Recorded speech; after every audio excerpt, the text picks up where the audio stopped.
Olá, bem-vindo ao seu encontro semanal com tudo o que se faz e se pensa aqui no Senado. No Alô Senado de hoje a gente conversa sobre a gestão de dinheiro público no Brasil, os problemas da Anatel, os gastos com a vinda do Papa, a cobrança de imposto de renda sobre o 13º salário, as indas e vindas da reforma política. E o Passeata Eletrônica investiga a influência dos internautas nas ações do senador Blairo Maggi. O Alô Senado está no ar. Por que ainda se desconta o imposto de renda do 13º salário dos trabalhadores? Quem quer saber é o Luiz José da Silva, que escreveu para a gente lá da capital de Pernambuco, Recife. E quem responde é o senador Inácio Arruda. Ô Luiz José, primeiro um grande prazer poder responder a sua pergunta, você aí de Recife, Pernambuco, nosso vizinho do estado do Ceará.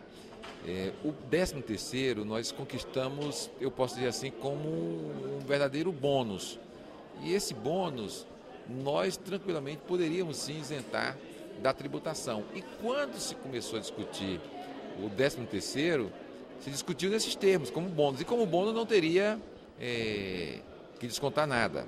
Ocorre que com o passar do tempo você consolidou o 13º como um salário adicional. E o governo considerou então que, sendo um salário permanente, que você teria todos os anos o 13º, você poderia tributá-lo e começou então a tributar. Deixou de ser bônus e passou a ser um salário permanente, sujeito à tributação, que hoje incorre, você tem imposto de renda, você tem INSS, e tudo que o governo pode descontar, ele desconta em cima do 13º salário, que é tão importante para a vida dos brasileiros. Aqui no Congresso Nacional nós temos vários projetos de lei, tanto na Câmara como no Senado, buscando isentar o 13º da tributação praticada pelo governo, seja da contribuição para o INSS, seja para o imposto de renda. Os milhões de reais que o governo brasileiro gastou com a vinda do Papa ao Brasil poderiam ter sido investidos em serviços públicos, como a saúde, por exemplo. Essa é a opinião do Luiz Carlos, da cidade de Xambrê, no Paraná. Os senadores concordam com Luiz Carlos? A resposta fica por conta do senador Pedro Simão. Meu amigo Luiz Carlos, com todo respeito, você está absolutamente equivocado. O mundo inteiro reconhece que os 5 dias que o Papa passou no Rio de Janeiro, com 3 milhões de jovens do mundo inteiro, foi uma lavagem de almas da sociedade mundial.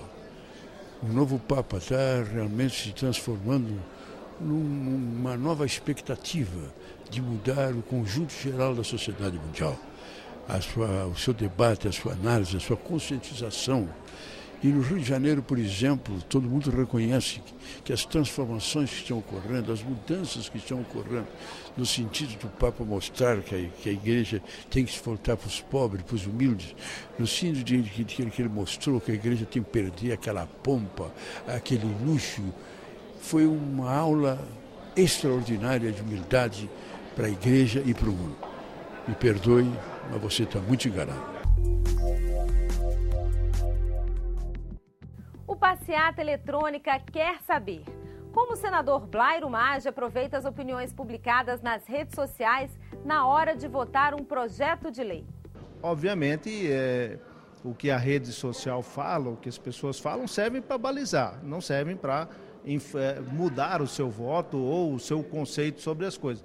Muitas vezes, claro, você vai ouvindo, você acaba até fazendo ponderações. Agora, diferente de algumas pessoas, às vezes, que são deixados levar pelas redes sociais, eu uso as redes sociais para balizar o meu pensamento. Não significa que tudo que está sendo dito ali a gente também tem que correr atrás, porque a gente sabe que também nas redes sociais existem grupos organizados de pressão e que são muito bem organizados. Olá, meu nome é Gustavo, eu resido no Distrito Federal, sou estudante do ensino fundamental e minha pergunta é: por que com tanto dinheiro para ser aplicado existe ainda uma má gestão no governo? Porque nós sabemos que o dinheiro não falta, mas falta uma gestão própria para isso, uma gestão que saiba realmente administrar bem. Então essa é a pergunta: por que mesmo com tanto dinheiro ainda existe um déficit de gestão? Bem, Gustavo, na verdade nós temos já leis importantes que passaram pelo Congresso Nacional, passaram pelo Senado, que hoje são aplicadas e já exercem um papel muito importante para melhorar a qualidade do gasto público no Brasil. Entre elas, a Lei de Responsabilidade Fiscal.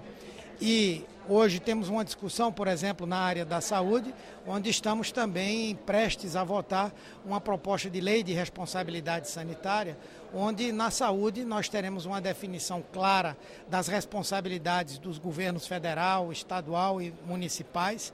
Ao mesmo tempo, nós teremos os próprios governadores, prefeitos e o presidente da República como corresponsáveis para responder por essa gestão na área da saúde. E eu creio que com isso nós vamos pouco a pouco melhorando, por intermédio de boas leis, o gasto público no Brasil. Entra ano, sai ano e uma das maiores queixas dos consumidores aqui para o Alô Senado é a ineficiência das empresas de telefonia. Essas queixas se estendem à Anatel, a Agência Nacional de Telecomunicações responsável por regular o setor. O Daniel Henrique Miguel de Poços de Caldas, em Minas Gerais, fez contato com o Alô Senado para fazer uma sugestão radical, que se promova a extinção da Anatel. Na opinião do Daniel, a agência é mal gerenciada e atua sempre em benefício das empresas de telefonia. Com isso, ela acaba se tornando inútil no atendimento ao usuário. O que os parlamentares têm a dizer ao Daniel? Com a palavra, o senador Flecha Ribeiro. Daniel, não há como extinguir a Anatel. Nós temos sim que fiscalizá-la e fazer com que ela efetivamente exerça a sua função, que é de regular e fiscalizar em benefício dos consumidores, ou seja, da sociedade. Aliás, todas as agências reguladoras, que são importantes no sistema de privatização dos serviços públicos, elas têm que ser fortalecidas. Lamentavelmente, o governo do PT, isso nos governos iniciais do presidente Lula, fizeram com que as agências fossem reduzidas a praticamente nada. Acharam que era uma agência que fazia concorrência aos ministérios e trouxeram pessoas para as agências que não tinham conhecimento e não faziam o papel de regular e de fiscalizar as ações das empresas concessionárias. No caso agora, essas agências têm pessoas que têm qualificação e só que precisam ser fortalecidas. O executivo precisa dar a ela as condições dela exercerem efetivamente seu papel, porque todas elas precisam de mais recursos e esses recursos, lamentavelmente, são retidos no Tesouro para o superávit primário. E a reforma política continua em alta na Central de Relacionamento do Alô Senado. De um lado, mensagens que pedem rapidez ao Congresso para que as mudanças possam valer já nas eleições de 2014.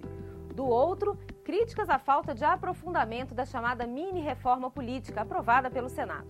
Esse projeto de lei trata de temas pontuais, como regras de propaganda eleitoral, e não toca nos pontos mais controversos, como o financiamento das campanhas. Quem está atento a essa questão é o Isaías Pereira dos Santos, do Rio de Janeiro. Na opinião dele, para ampliar e aprofundar o debate sobre a reforma política, é preciso desengavetar os projetos de emenda à Constituição que tratam desse tema e que, de acordo com Isaías, estão sendo retidos indefinidamente pelos relatores e pelas comissões.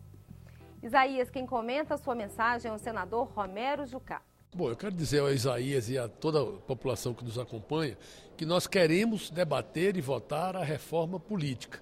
Só que a reforma política, como ela mexe em muitos interesses de partidos diferentes, termina criando procedimentos que não geram um entendimento para ser votado. Então, na verdade, a PEC não está engavetada. O problema é que não se consegue construir um texto que atenda à maioria. Eu, por exemplo, tenho uma emenda constitucional, tenho uma PEC, que uniformiza as eleições, cria uma data única de eleições, dá mandato de 6 anos, sem reeleição para governador, prefeito e presidente da República, a partir de 2022. Essa é uma emenda constitucional que nós vamos discutir na reforma política, mas ainda não há consenso. Então eu queria dizer ao Isaías que a angústia, a cobrança que ele faz e que muita gente faz nas ruas, é também a nossa cobrança aqui dentro. Mas, na verdade, nós temos que construir um texto que possa ser votado e aprovado. Daí a demora. E por hoje é só. O Alô Senado chega ao fim, mas fica aguardando a sua contribuição nos próximos programas. Mande a sua mensagem para a gente e faça parte das discussões que estão acontecendo aqui no Senado. Para enviar uma mensagem escrita, acesse www.senado.leg.br/TV. Nessa página, basta clicar em Fale Conosco no menu Serviços. Para enviar um arquivo de vídeo com a sua pergunta, o endereço é www.senado.leg.br/alôsenado. Nessa página, selecione a seção Fale com o Senado e clique na opção Vídeo. E se você preferir o telefone, é só ligar de graça para o 0800 61 22 11.